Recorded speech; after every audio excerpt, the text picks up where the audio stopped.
culture, with DJing and singing graffiti art are expressed every day within the inner cities of America and the world. You are not hearing hip-hop, you are hip-hop. Ooh, good afternoon, everybody. So, whenever we have a guest, and I'm going to say whenever we have Miss Alieze on, we jump right into everything because we don't want to get too far along. We always have so much to cover and we try to squeeze everything in.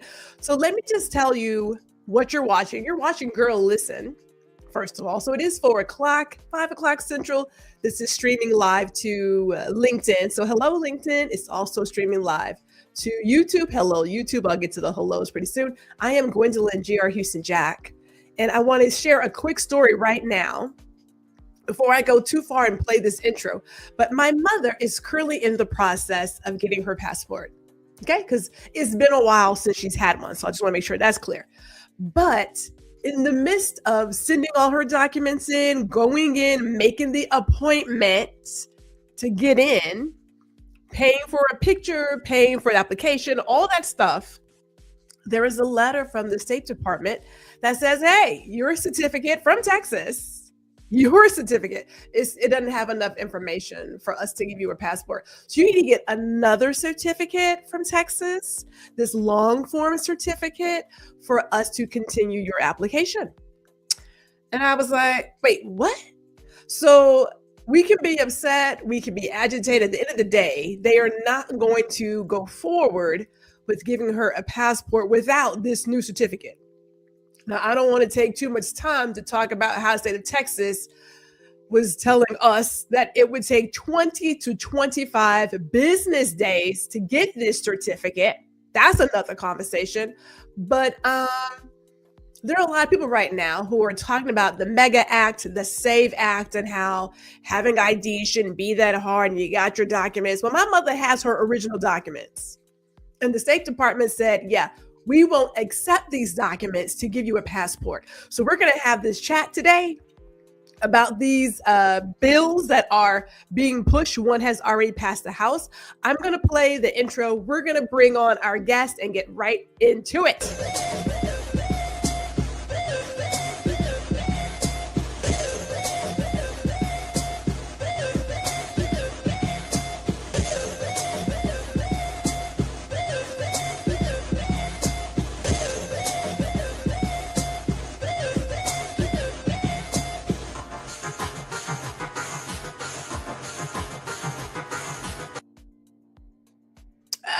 All right. So before I go, like I said, I want to get all into this. We have so many hellos, so many. So let me get some hellos going. I will get Miss Alieze here as soon as possible. Jazzy's here. I was like, wait, how'd you get here before my mama? My mama slipping. I don't know what's going on. Tanya is here. Good afternoon, good evening if you're on the East Coast. Yes, my mother is here. She says, I had to just then grab my tea. Okay, I get it. So you're here and we appreciate you being here. Of course, we have Miss Alieze here. Letta is here also. She is also, we got tons of hellos. Classic C. Jims is rolling through. Let me tell you, my sister was really heated. She's like, we were at the post office. The lady looked at the documents. She sent everything in. Why? Look, people, we are seeing a lot of stuff happen. We already know we're trying to get ourselves ready for November and anything else that may be happening. So there's that. Kelly is here and everyone is giving the hellos to Mama. And yes, Dr. Tachi is in the building. So let me go here really quick. Hold on. Here is our deal. We want to talk about the SAVE Act. That is HR 22, the Safeguard American Voter Eligibility Act. There's the MEGA Act, Make Elections Great Again. These people and these names. We're going to talk about how the SAVE Act and MEGA Act are both the same, but also different. And then more importantly, we want to spotlight the impact on melanated communities because it's going to hit certain people extremely hard. Before I do that, let me bring on my guest. You know I love having Ms. Alieze here in the building.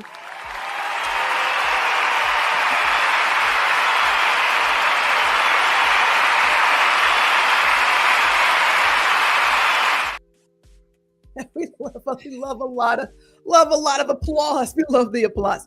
Yes. Good evening, Ms. Alieze. How are you? I'm doing well. Good evening to you, Gwendolyn, and to everyone that's in the chat. We have a lot to cover, but I don't want to not let people connect with you. So really quick, you can find Ms. Alieze on Instagram.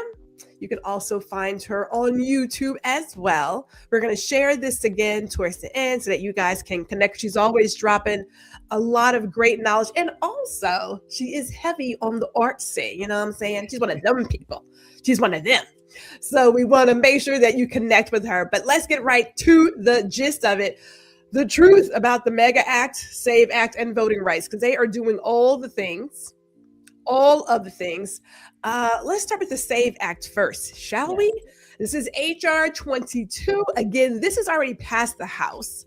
And we recently heard that Kankles said that he wasn't going to sign any other bills until this particular act was passed in the Senate. And I'm just like, okay. Now, with that said, a lot of people like to do well, what's the big deal? It's just having an ID. It's not that big a deal. You need an ID to get alcohol. You need an ID to get a library book. Look, let me bring this full screen so y'all can see the real deal. Now, we did a lot of research. I downloaded both of these bills. Golly, it's a lot to read. So I had my friends help me read it. You know what I'm saying? But here are the top things. You need documentary proof of citizenship required. No registration without that proof. There is an alternative evidence process. And then there's this ongoing list cleanup that they keep talking about. I'm going to throw it to you, Ms. Alieze. Give us your thoughts on this. So I think the biggest, one of my biggest thing has been forever making sure people check their voter registration, right? Because the list cleanup doesn't mean that you aren't a citizen, or someone can challenge your voting. Someone can challenge you, and that state can actually look at it, and they can actually get you purged off a list that you didn't know about. Mm-hmm. And so what the whole idea of they want, and you can see them doing it in Georgia. They have Arizona now, and other states who have voluntarily turning over their voter registration rolls, is that they have these voter registration rolls, and we don't know who's going through them. Right. But it's looking at people and taking them off. And then one of the documents, it wants them to do it on a monthly basis. Yes, that they're going through the rolls constantly. And of course, we know the impact it will have on women, particularly married women, who, if they have to, because one of the proposals that I heard them say out loud is that to have everyone re-register. Yes, I just saw that. The whole idea of giving everyone re-register before November. Yes. What? And so you talking about, so if I re-register, fortunately, I do have a passport, right? Mm-hmm. If I re-register, are they going to want more than that? Because my birth certificate is definitely not going to look like my passport, because I have a maiden name and I have a married name. And so it's not going to be the same. But at the same time, you're talking about people re-registering to vote and having to go through that process. And who manages that? Yes. That's something that the federal government, and the way it sounds, is they want to oversee that. And they want to do it now. The reason I've been saying this for a while to people, the reason he's pushing so now is because they're really trying to impact primaries, because what they wanted to do is to go into effect immediately. Yes. Which will impact primaries. So everyone's talking about what's going to happen in November. We need to make sure we're very concerned about what's happening now with primaries, and if it were to go through, and there's a lot of pushback from Republicans in the Senate around not wanting to push it through. So right now, that's probably and I think it takes it may take a super majority for some of these things, which they'll never get a super majority. They'll never get that. Yeah, they'll never get the super majority on any of these things. And now to be holding up anything that comes before him to say we're not going to sign anything. I'm not going to approve anything if you don't give me this, which is basically blackmail. Or it is definitely blackmail. But I was like, what have you guys done? That I'm just like, can we even? I had to stop and ask myself, well, what have you actually signed? Because nothing for people, right? And then and I think that one of the things for people to pay attention to, because their brain, they're kind of trying to manipulate everyone into believing that this has to do with people who should not be voting. When the Heritage Foundation, their own foundation who's out here trying to lead all this charge, have not found evidence of massive data voting fraud. It's just not there. It doesn't exist. So, all right. So I love how Miss Alieze always is in my head. I do appreciate that. Let me share some of the comments, and then I'm also share something about the penalties. And yes, I do get a lot of my information from the Heritage Foundation. Because if you want to know what's going on, instead of listening to this person and that person, go to the person who is causing the chaos and just see what they're saying. And then you don't have to worry about someone trying to give you some other idea of what was said. It's in plain sight. Right. He said, I'm sure the people going through are the former Doge Bros, probably. Yes, those depositions, that's a whole nother show by itself. Jazzy says to vote early. We definitely need to get into there. Omar is watching from LinkedIn. We also see that Lisa is in the building. And Jazzy says that way, if there's an issue with your registration, you can take care of it, or at least try to. And that's the deal. Like, so if people are needing a certificate to get registered, right? And here in Texas, it was clear 20 to 25 business days with all this technology. And the fact that Texas wants to be one of the biggest data centers and all that whatnot. With all the technology, why is it taking so long? It is currently taking Texans, or I should say new residents, 6 months. 6 months to get an appointment to get a license. That's half a year, people. That is 6 months. Half of the year to get an appointment to get in to get your license. What in the world is going on? Crazy.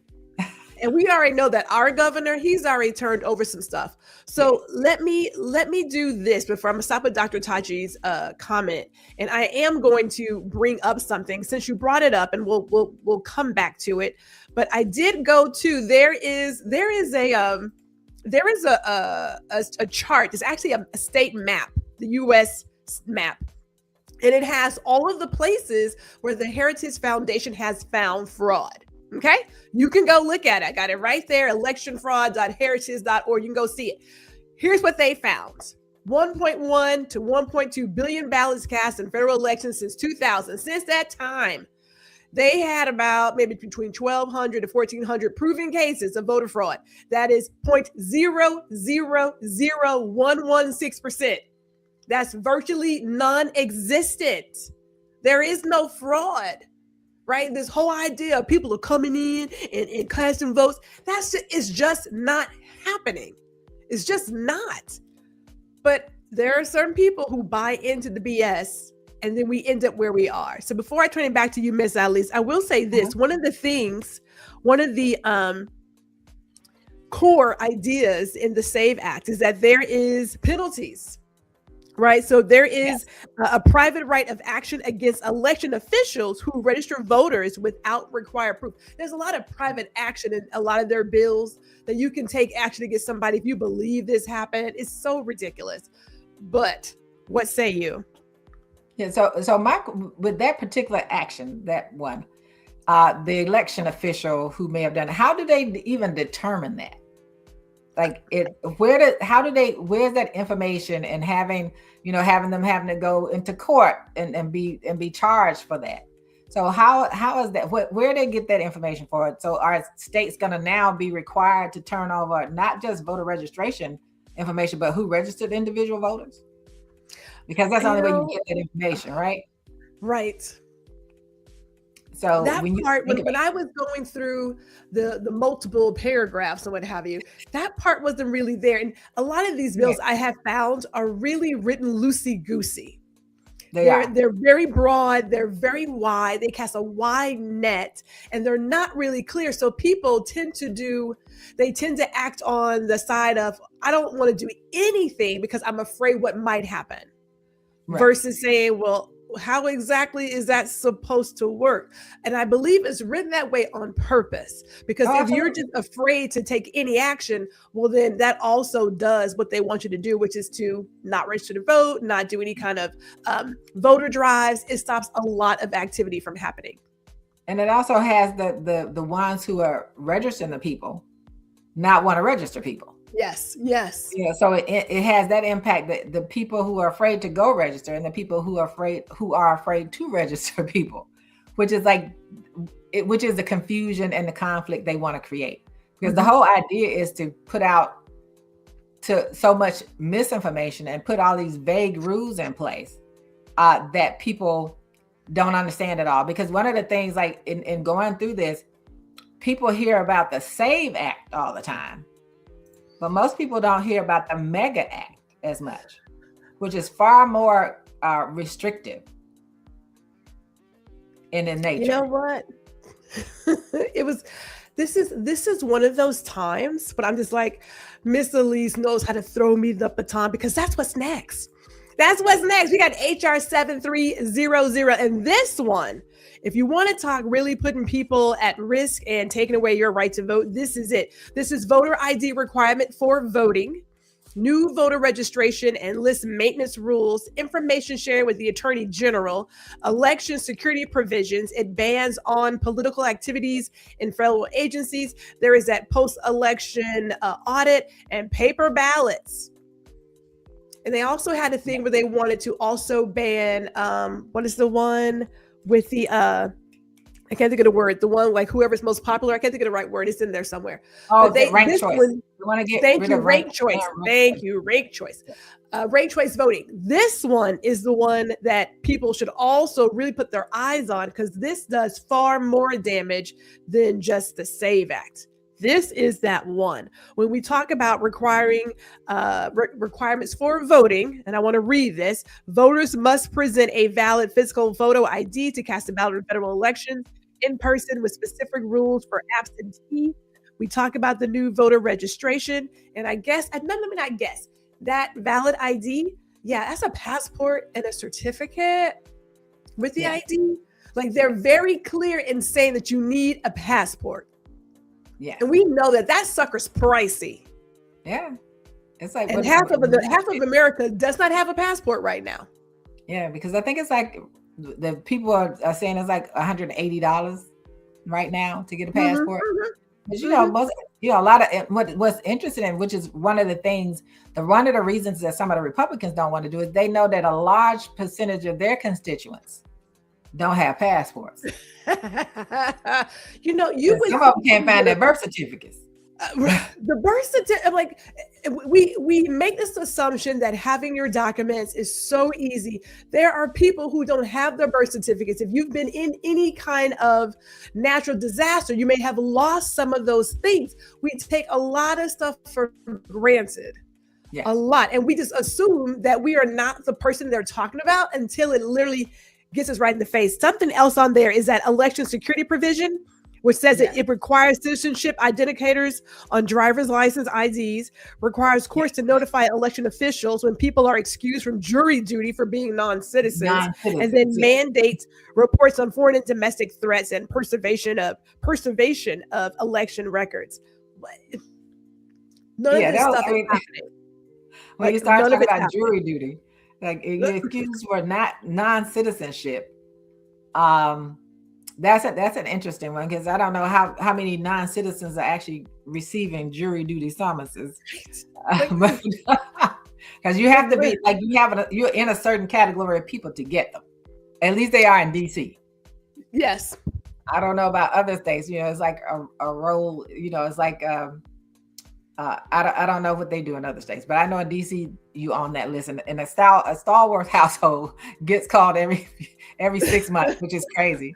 But when you were talking about the birth certificate and your mother's birth certificate specifically, my first birth certificate that I had in my possession personally was the size of a postcard. It was the size of a postcard. I then wanted the long, I sent years ago for my long form, but it was the size of a postcard. And so there are people like myself who have birth certificates that are the size of a postcard. If you use that today, they would say, yeah, I'm not so sure this is valid. It's like, what are you talking about?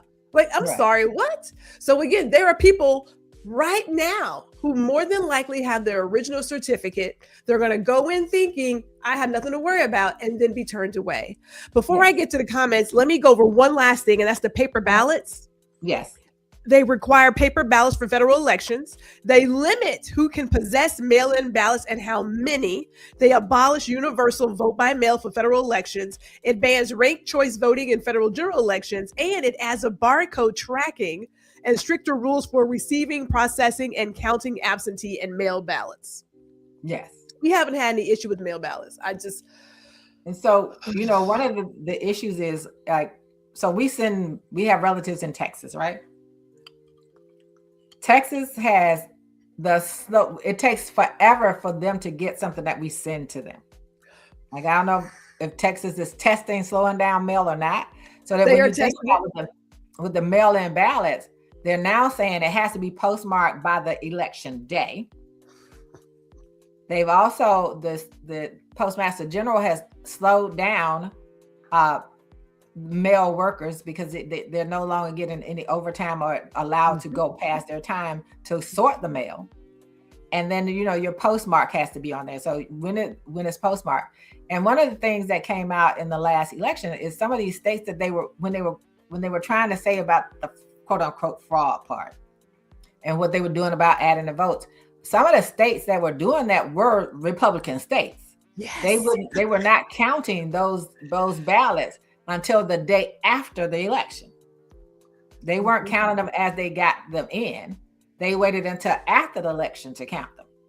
And so it created and it wasn't states that are traditionally blue that was having a problem. There were red states who said we're not going to count them till after that. And so, you talk about the mail-in ballot, and we also have to talk about, now is everything, they want you to register and do everything in person. In person. They want you to do everything in person. So you be real careful about that. And I know with California, because they had like universal mail-in ballots where everybody gets a mail-in ballot. And so I'm sure they're looking at those places and states where they do that. At one point, particularly during the pandemic, DC started getting them. And so, and then even now, when we talk about states and everything, so they said there are like 12 or 14 states that don't require certain types of ID, but there is something that people have to go through. And they said DC was included in that, which is interesting because every time I vote, I have to show an ID. And I had to show the entire time I've been in DC. So that was interesting. That don't make sense. Yeah. I know in Texas, we always have to show an ID. We either show our ID or our voter registration card, but sometimes always required. Okay. Let me get to the comments because we have a lot of comments in here. Let me get to the comments. Okay, so Dr. Tachi says the only voter fraud has been committed by them. They always accuse other people of what they actually want to do. Every time they talk about something, somebody comes out from that party who is found guilty of doing what they have accused someone else of doing. The projection is crazy. Like you guys, it's insane how they do it time and time again. Jazz says that's 0.00000. I think I got all the zeros at a 4.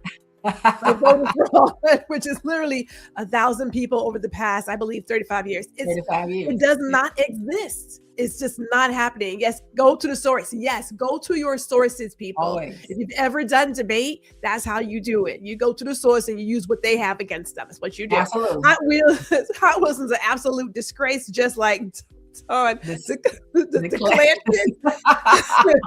I call them the Satans. Usually they send you the card in the mail showing proof of registration, and it has location and district listed, etc. on the card. Yeah. Like I said, we're in Texas. Our governor is, He's given over everything. I mean, the stuff that's happening here, I just want so badly for Texas voters to get off of their duff and get involved. The last time we had a Democratic Governor Ann Richards, was when I was coming out of high school. So like what, 94, 95? And that's been it since. So when people say, oh, Texas is red, that's just not true.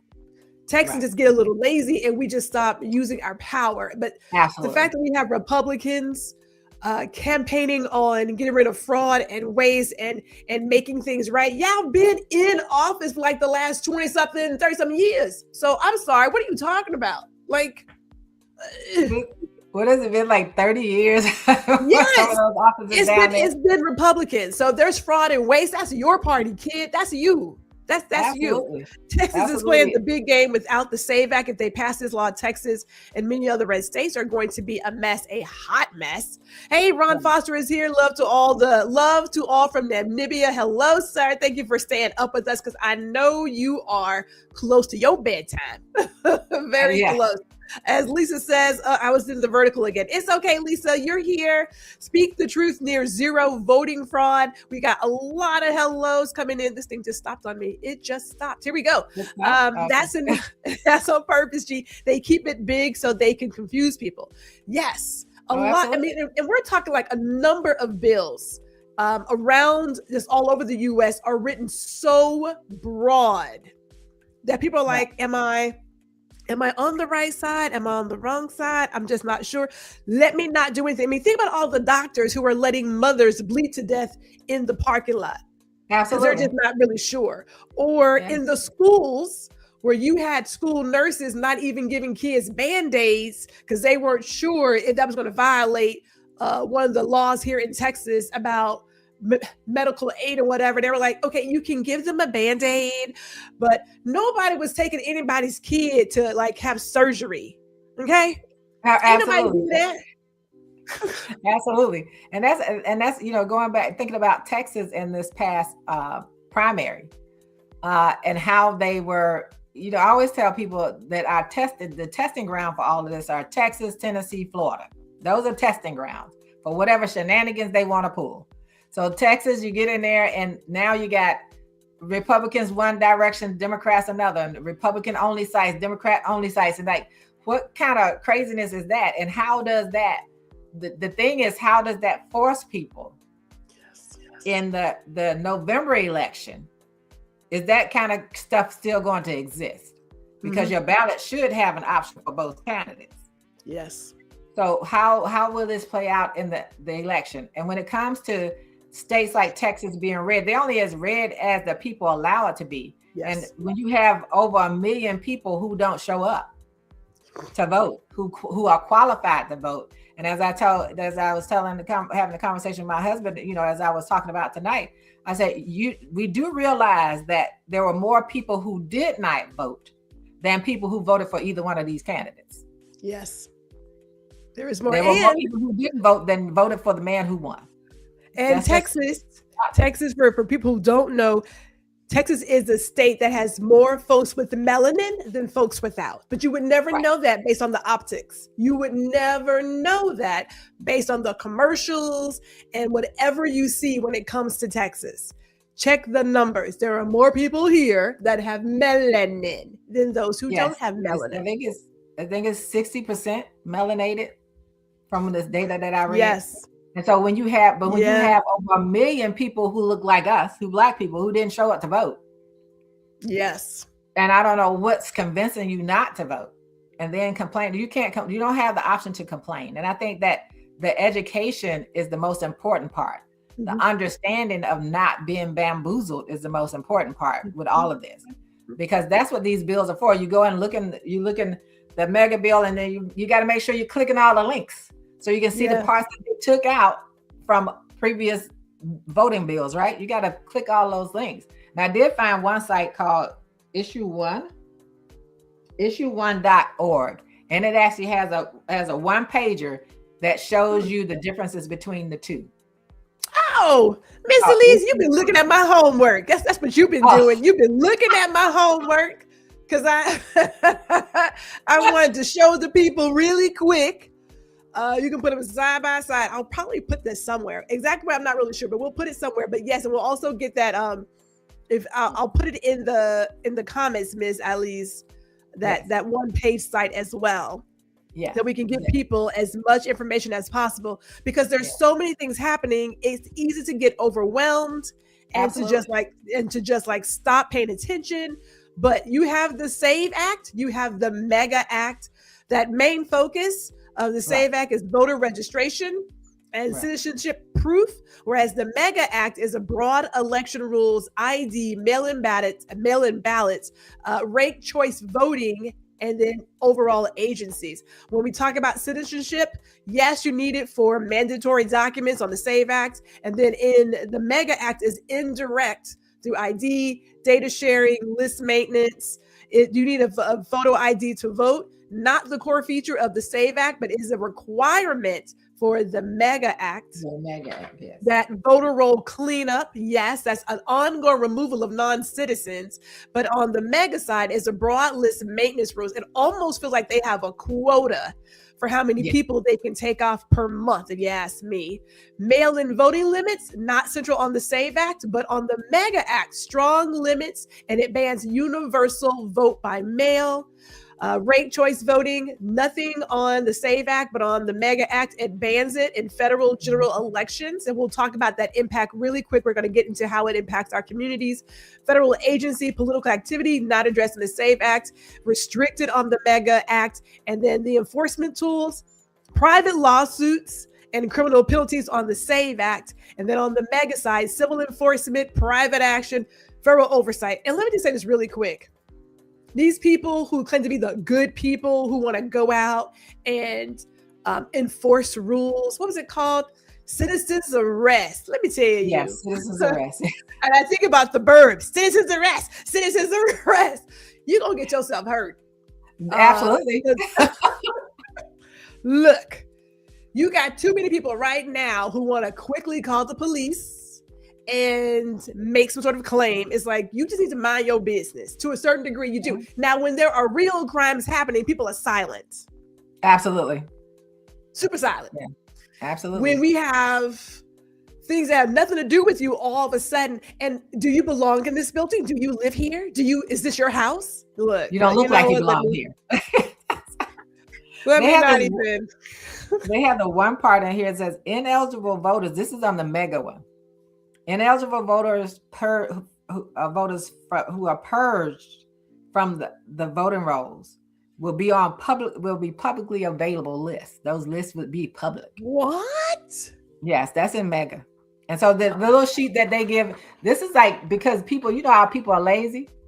Yes. The issue 1 looks like this. It has this X's so they can see the difference. So they for the ones that don't want to read all of the material, this is how it looks. It's real simple for you. So if you have people you want to try to help educate and show them what they're proposing, this is a nice place to do it, because too many people are lazy with reading. Yeah. And if you don't want to read, you're going to have to figure it out. They need to know something. They need to know. Before I get to these comments, let me sum that up. And again, I'll get that site from you, Ms. Alieze. We can put that in the comments.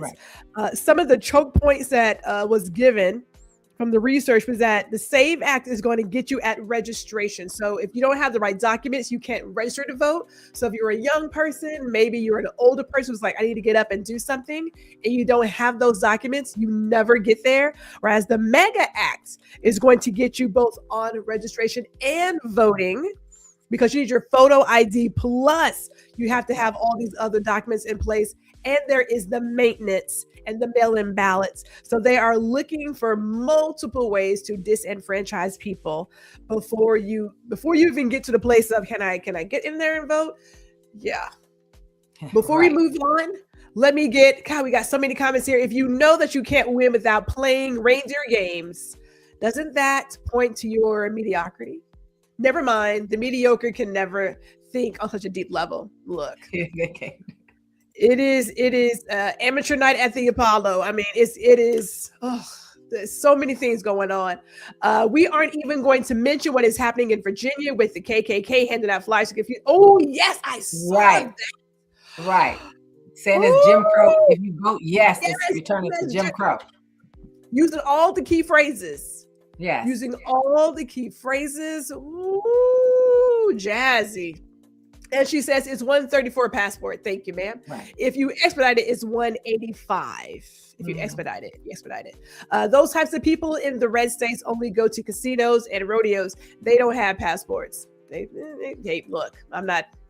I have my ID, original birth certificate, and my passport. This is ridiculous. I had to my freedom papers to vote and walk around. Very tired. I'm right there with you, Letta. Absolutely. I am right there with you. It's just, it makes no sense. The part that interests me about the passport as opposed to the real ID, in order for me to get my real ID in DC, they asked me for my passport. Right. I had to take that in there. They're like, "Oh, you forgot to." I said, "Nope, I got it all. I had an envelope full of things so that I had all of these proofs of residency, everything, so that I could get my real ID." So that, to me, that's the thing. Like, they tell you to get this real ID, and you have to submit your birth certificate. You have to submit all these things to get the real ID. Now they're trying to say, "Oh, we don't just want the real ID. We want you to have a birth certificate. We want you to have a passport." And like they said, this is a poll tax. It is. Those are things that you have to pay extra for. So, because, and like, if you really aren't a person who wants to travel, and that's fine, you don't have to travel. I mean, there's a lot to travel in the US, so you don't need a passport. If you're never going to like try to go even to Mexico or Canada, you're like, you know what, I don't need it. Fine. But now we're at a place where if you're saying to do some of the basic things, you need this thing to get that thing. It's like, well, wait a minute. Right. Knowing that half of the US does not have a passport. Absolutely. Americans don't go anywhere. No, they don't. They go Some nowhere. of them don't even leave their neighborhood. I was about to say that, Miss Alieze. We had people, I remember, even in New York City. Okay, so we're on the west side. They didn't want to go to the east side. I'm not going to the east side. It's like, it's just the east side. I'm not going to Brooklyn. I was like, I'll act like it's hours away. That is not the case. Now in Houston, no, I'm not going to the north side. I got to be in a really good mood because that's an hour. But still, I think people need to understand also that the ultimate goal for some of the people who are like, particularly some of the Christian nationalist people, is that only white men get the vote, right? So I happened to be in the National Museum of African American History and Culture the other day, and I was in a section that Jazzy and we always talk about, the section on Reconstruction. And I decided I stopped to read the wall. So on the wall were the Black codes. And so I decided that let me take a picture of these two in particular, because it had to do with Texas and it had to do with Tennessee. And I just wanted to take that picture just because I said, this is where they really want it to go. And Texas's Black code said at the time, only white men can serve on juries, hold office, and vote in any state, county, or municipal election. Tennessee's no colored person had the right to vote, hold office, or sit on juries in this state. Wow. Now, what does that remind us of? We're talking about where they want to take us. They want to take us back to where it was only them, only white men who were doing the voting. Yeah.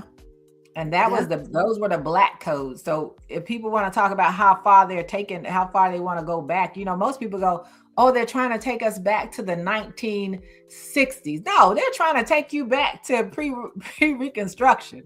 They're going a ways back. 60s. We're talking about they want to take us way back. And they want to take it back to where only white men, and at that time, white men who were landowners could vote.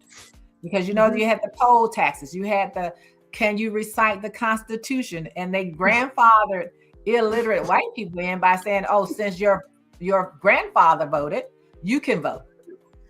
That's what they did. These folks don't know anything about the Constitution. Now they barely know the Second Amendment, but they are quick to be like, you're going against. It's like, you don't even have you ever read it? Have you read it lately, or at all? So yeah. Cass says, go ahead. No, go ahead. Well, Cass was asking, is there any difference if you do online versus in person for the passport? Had they changed? There are some different requirements now.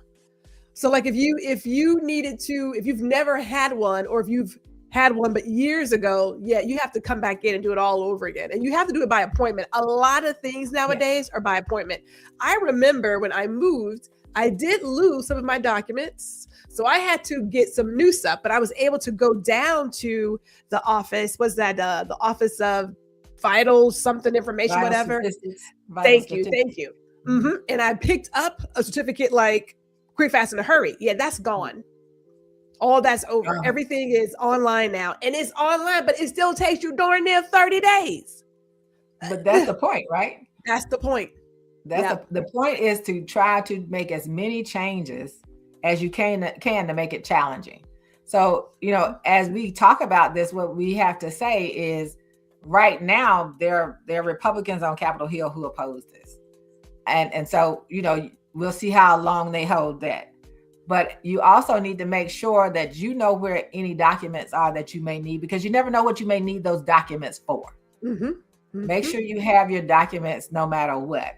And then you also have to make sure that you stay on top of voting, your registration, because there are too many people who said, I just voted in Texas the last time, but I showed up and I couldn't vote. And then stop waiting for, if your state has early voting, go early vote and do it in person, because they're going to do everything. As you can see, that some of the states, particularly red states, they're not going to wait for the SAVE Act to put all these things in. Texas is already doing them. Tennessee all these states are going to put those things in place. Even if this doesn't get through, they're going to put them in there because they're in control of your house and your governor's office, which you all as people are responsible for them being in control. But even if you don't show up or how you vote, they're going to implement some of these things at the state level. They're going to implement those things. They're going to state and local level. They're going to put them in place, and then you're going to be bothered because you don't have all those things.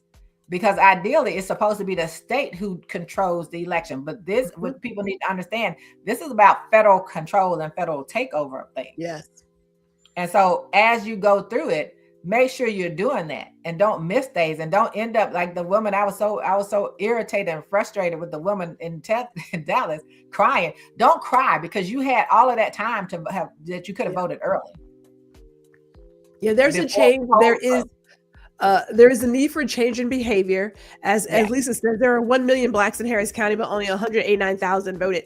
People, in my opinion, people do not understand the importance of, one, every single election, but then two, the primaries.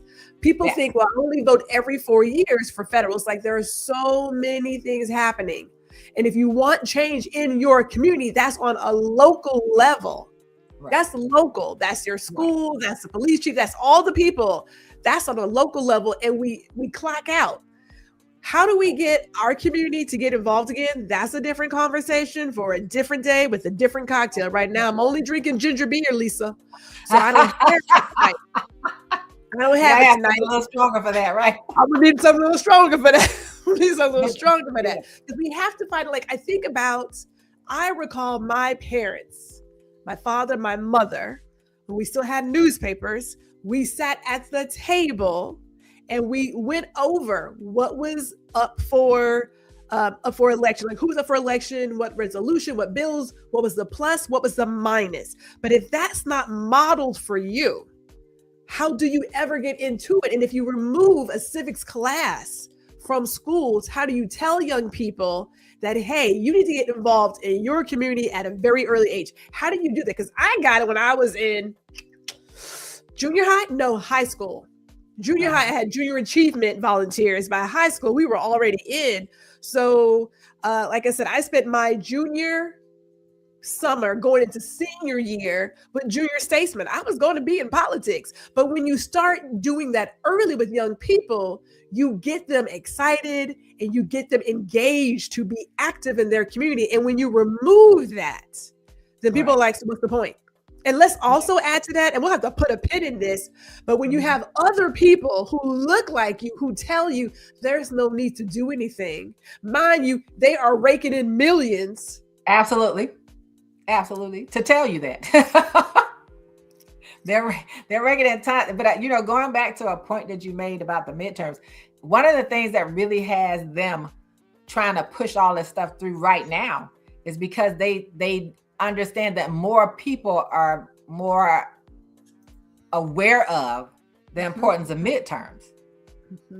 And not in the past. And most people don't even understand it because we spend so much time talking about every 4 years. We don't even talk about the fact that the House of Representatives comes up every 2 years.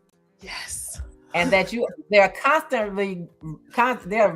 elections, special elections. There are tons of special elections that are taking place now. And elections in your state and local government take place almost every year. The president comes up every 4 years. Senators, which is the other part of the Congress, comes up every 6 years. They rotate on 6-year schedules. So that depends on when they were elected in that state. Yeah. There will be some there. I think there quite a few of them. Some are leaving the Senate this year. And so there are quite a few Senate elections this year, as well as all of the House of Representatives. Yes. And you need to show up for your primaries. And Jazzy said people don't realize how important the primaries are, because the primary is a place that you need to go so that the candidate that you're rooting for and will hope to be there is actually on the ballot come November. So don't sit at home and say, oh yeah, I hope they get there, and you didn't vote. You have to go so they get in there. DC is doing ranked choice voting for the first time this year. And I'm like, I don't want to do that, but anyway, you didn't vote for it. So hey, look, I know who I voted when it came to our senator, and I know people are like, well, we need y'all to get on board. I'm going to be a real hot and salty for a while. Like, there's some work that needs to be done over here, but let me not go there. Yes, I know. Because Black women, we always, it's just, and that whole deal of, well, let's just get past it. I'm not past it, not even close. So we talked about this earlier about the voter fraud that doesn't really exist, but I just want to go through that slide so you guys can see it. But let's talk about our communities, because this does impact us in a number of ways. And I didn't put down everything, but I did put down some stuff. Number one, as we just mentioned, those documents do hit us harder. People change their names a lot through marriage, cultural naming. There's a lower access to a certified birth certificate. Again, my mother had hers, and they were like, yeah, that's not good enough.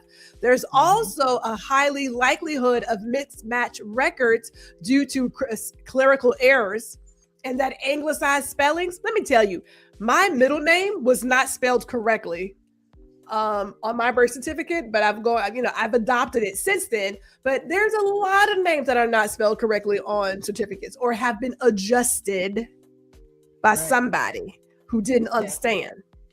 Yeah, and we have older relatives who were delivered by midwives and who were responsible for getting the documents so they could get the birth certificates done. So, and I'll give you the example of my mother. So my mother's name was Mary Louise. At least she thought it was.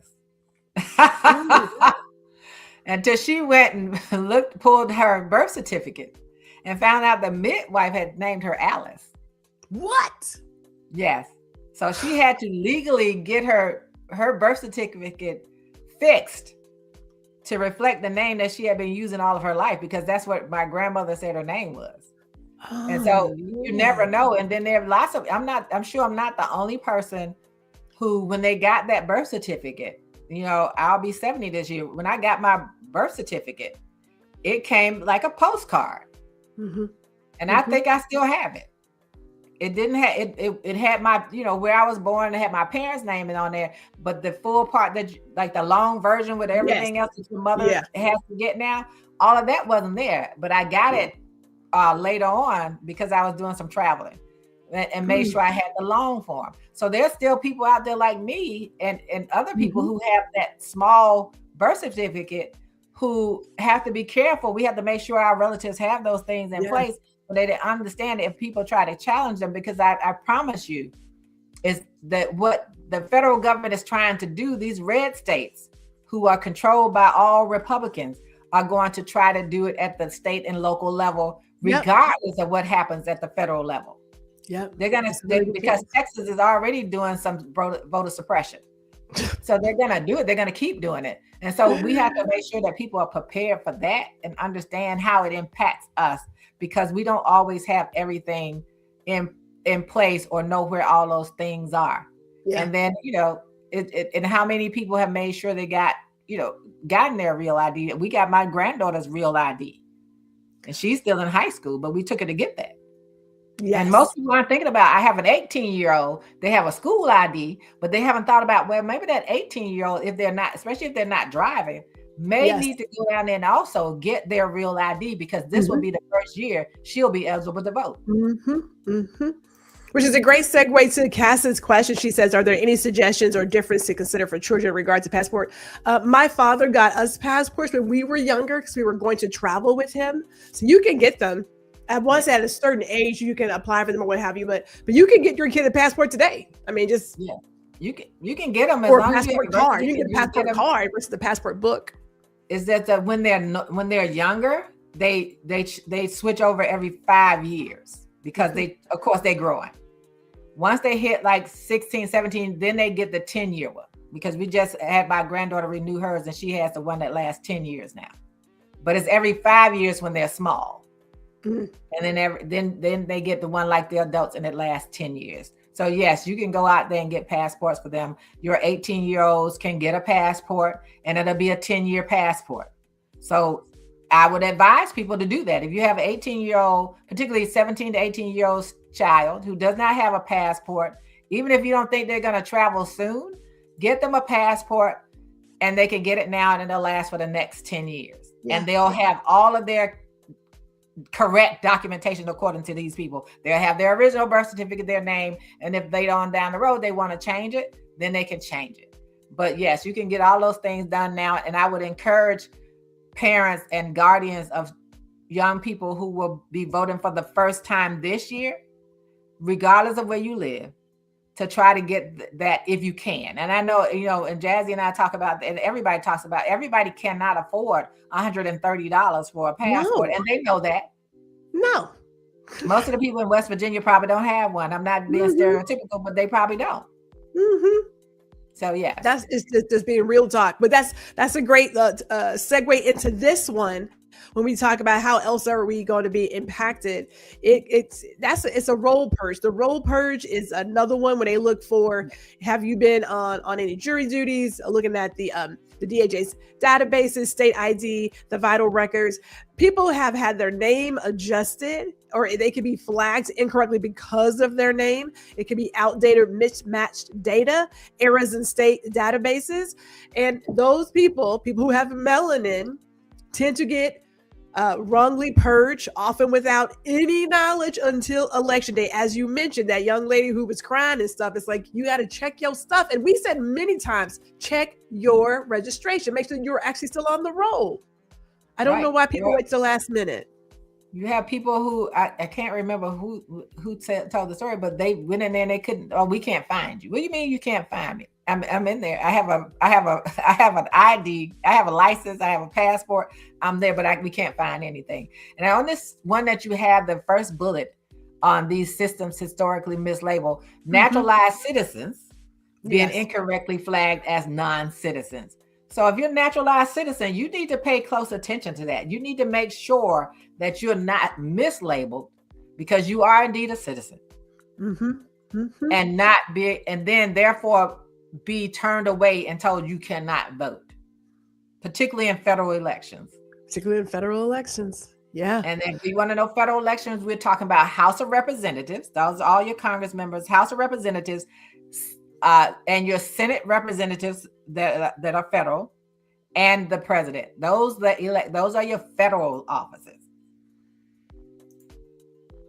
We have so many comments going in there, and I didn't even put down every single thing, but I want to hit the highlights as we talk about those who are elderly, and we're looking at mail-in voting, the restrictions for the caregivers, the elders, your disabled voters. That mega act, it limits who can return a mail ballot, how many ballots someone can help deliver, universal vote by mail systems.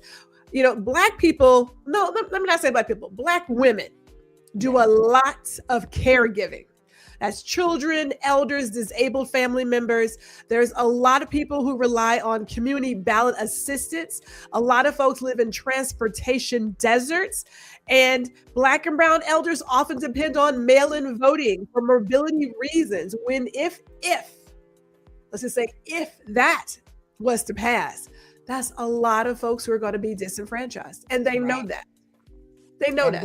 Yeah, we have to talk about that bullet where you have many live in transportation deserts. Mm-hmm.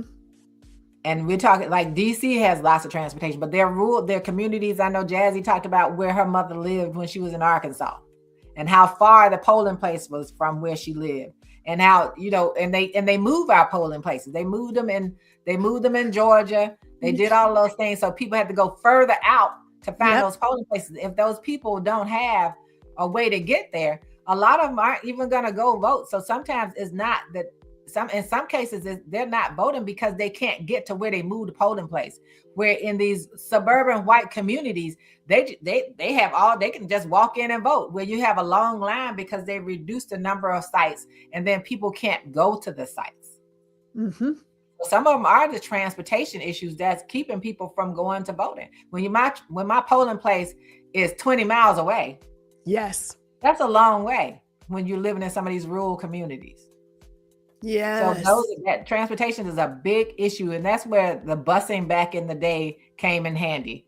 And I always tell people, I said, Marion Barry was one of the best politicians I knew. That man on election day, he had buses that went to communities that made sure people got to their polling places. And that was in DC. Yeah.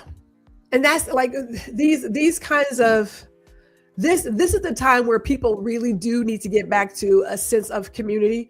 I know that a lot of us are like, I'm not so sure about that person. I'm not sure about that. At the end of the day, if we want some change, you're going to have to put something on the line. And that is, I'm going to be a little vulnerable, help people out so that we can all get something better on the other end. That's it. It just, something has to happen. Let me read at least one of these comments I just picked on here. She said, yes, my mother's communion name is not on her birth certificate, but that's been her name since she's made communion. So that has been an issue for her getting proper ID. She's not the only one. And Letta also mentioned she needs to get her long form to get her passport.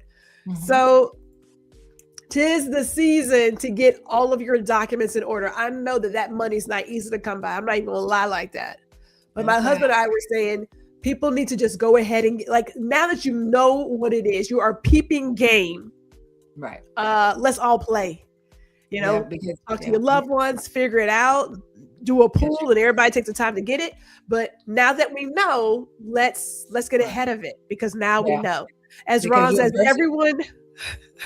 Go ahead. Why is I'm sorry, my husband, he know darn well I'm on live. Now he know that. Oh my God. He's like, you just hang up on me. Everyone needs a passport in case they have to leave this country. Help your loved ones get theirs. You know what? Let me say this really quick. And thank you, Ron, for saying that. And this is that two divides that are happening here in this country, if I may. There are a small bit of people who already have a passport who travel, who would even think about leaving.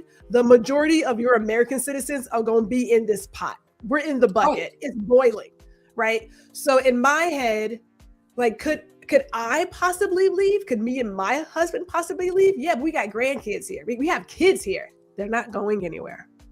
Right. Those kids aren't going. So I come from a place of knowing that I'm not going to be the one to leave, to run.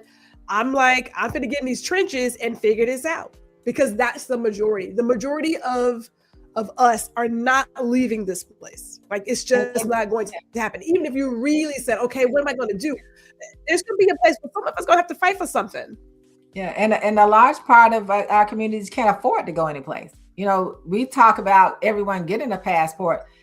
A lot of people are struggling just to get food. A passport costs $130. If they don't have, and on top of that, if you don't have your birth certificate, you have to pay for that. It may not be $100, but you have to pay for that. That the vital statistics is not printing that out free for you. Yeah. And then I think it was $22 in Texas. Yes, $22 here. So if you got $22 and it's $130 for the passport, so we already up to $152, right? So who a lot of people don't have that. They're trying to find a 22 just to eat tonight. Just So, to eat. and then talk about leaving the country. They don't have the, I always tell y'all about parable of talents. People didn't have the wherewithal. They didn't have the funds to leave the country. Where are you going to walk to? Like, you walk across, they already offending Mexico and Canada. They got to let us just walk over the border either. It's like, where we going? Really think about that. People don't have those resources. And I think the biggest thing that we have to think about is that no matter what we are a connected community. Yes. The problem that we have is that individualism has caused us to be as splintered as we are. Yes. And I'm not saying that we're monolith, but we are our community. And if we think, oh, I'm gonna get my stuff and leave, then I've left 50 people. I left most of my family here, if that's the case, because my siblings, I know my sisters don't have passports. Yeah. I know they don't for a fact. And I know that I have nephews and nieces who don't have them. So it's not that they all have them, they just don't have them. Yeah, like my brother, he doesn't have his passport. He has 4 sons. 4. Okay? So let's just say 5 people you need to get passports for. Right. Like that's not, look. Hey, Kimmy is here. Yes, you can check out the replay. You can check it out. We have a little bit more to go here in terms of how the community is impacted. Yes. So if I may, right here, when we talk about, we were just saying it's the economic inequality. Those strict voter ID rules, you're talking about low-income Black and brown voters, people without stable housing, students, elders who never had formal IDs, people whose IDs don't match their current name. A lot of those are melanated voters, and that will stop them from casting a ballot because, look, they're eligible, but the cost is crazy. Yes. That cost is insane. It's insane. So Jazzy was asking, she was going to call you. She probably will still call you about how you feel about ranked choice voting, but well, like the important part is like we just went to have the conversation because our primaries are coming up in June. And I understand the thought behind it, right? But I was asking, with the conversation I was having with my husband was, if you look at the state of California, they're concerned now because there's so many Democrats running for governor.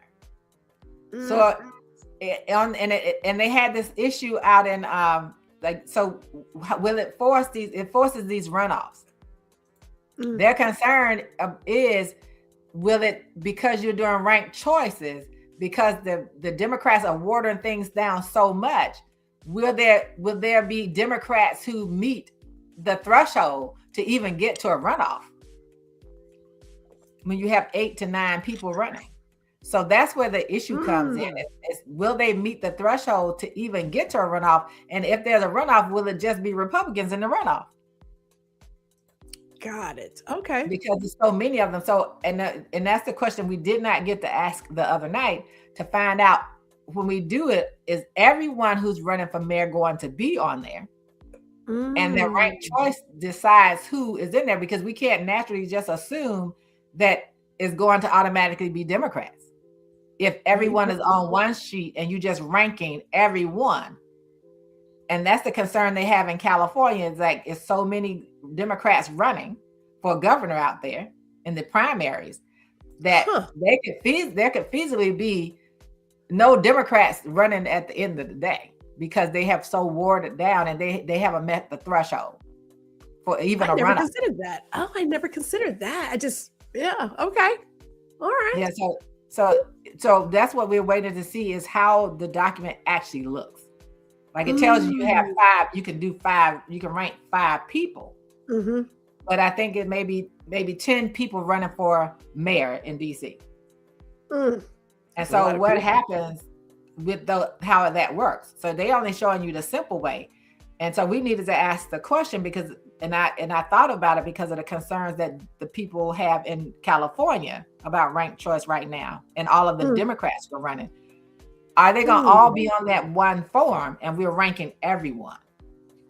See, and that's where, so Jazzy, that's what I'm trying to find out for sure. And my husband said he's going to go to another meeting tomorrow morning so he can ask that question, because I think everyone needs clarity on that, because this will be DC's first time doing it.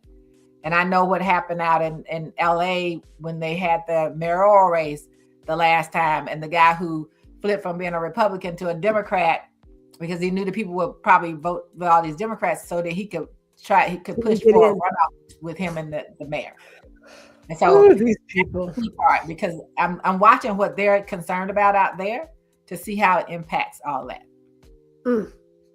Yeah, so that's what I'm watching for. So that's going to be our question tomorrow with her, is to find out, is everyone on there for the primary, and how does that work? Because it's weird if it is, because what do you do because then it could just be two Republicans running against each other in November. So there's still a November election, but who would be those people?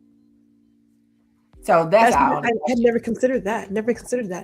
Let's get these last few comments, but we got through all of it. Is it expensive? It is expensive to get a passport for some people, but it's also expensive not to have it. Ooh, you got us there, Dr. Tachi.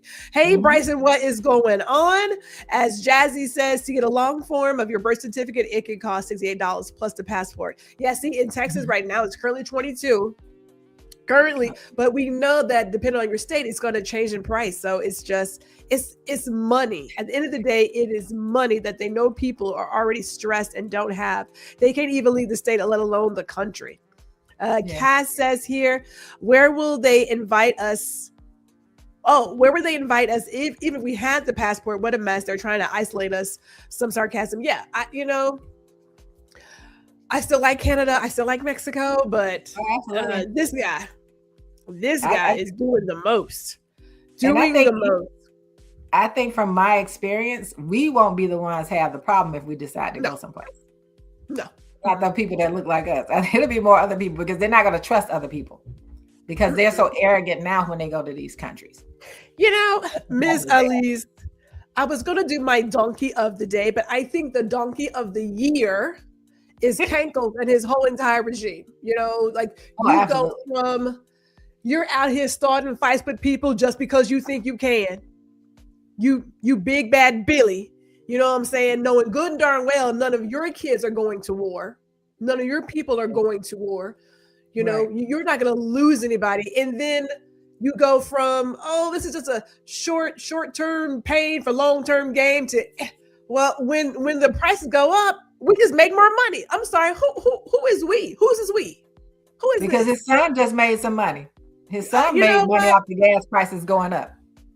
The fact that they just made some money. That's who the who is. The fact that they banned DJI and their drones so that they can back another American drone company. Yes. Again, another show for the level of corruption. I don't even understand. I don't understand how people don't see the very obvious con, but every day is something else. It's so stupid. It is. It's just stupid. Yeah, it's the big part is the money, and then there's also the escalations came out when more incriminating documents were released from the Epstein files too. Yeah.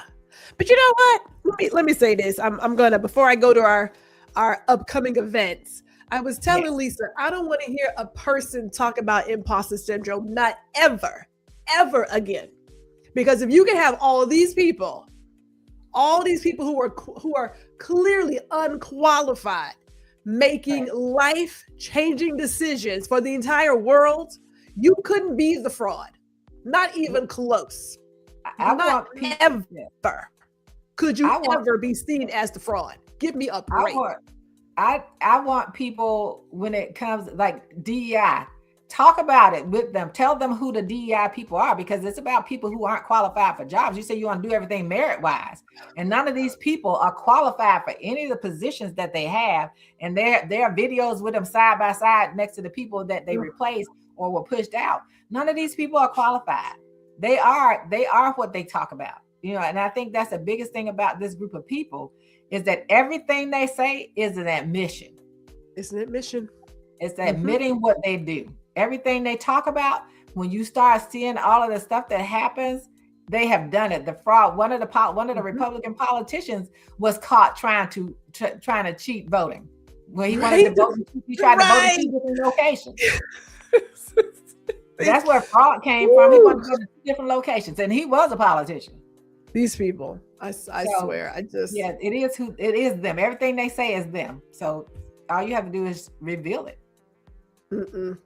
Well, I will say this before we let you and everybody go. Hey, this next Friday, we're doing a check-in. You know, the first quarter is over. Lord bless us. We made it. If the good Lord allows me to be here next Friday, we would have made it.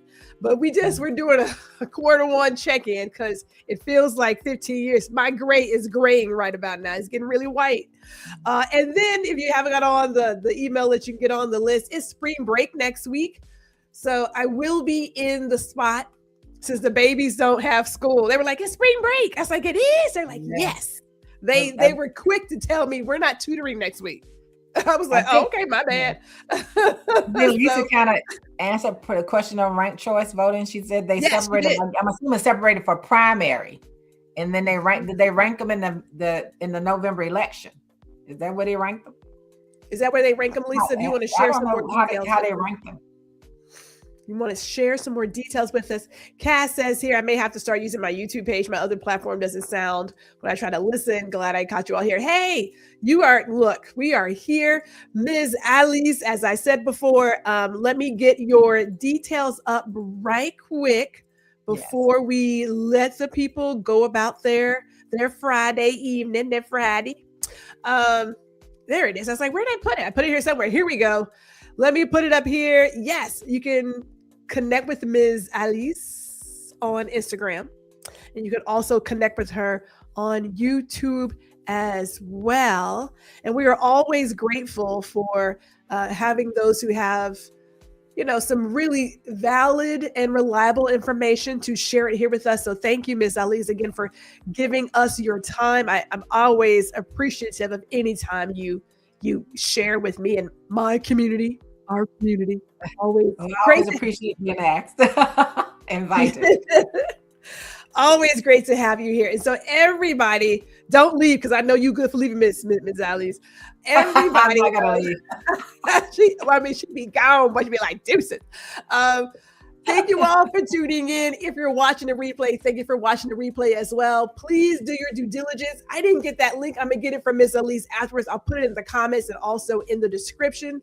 So if you want the one page, you get all the details, then we will get those details to you. So I'm going to add that in there. But please take care of you. Enjoy your loved ones. Hug somebody. Stay connected. Make sure you take care of yourself. Meditate. Do all the things. And if the Lord is willing, I will be here next Friday.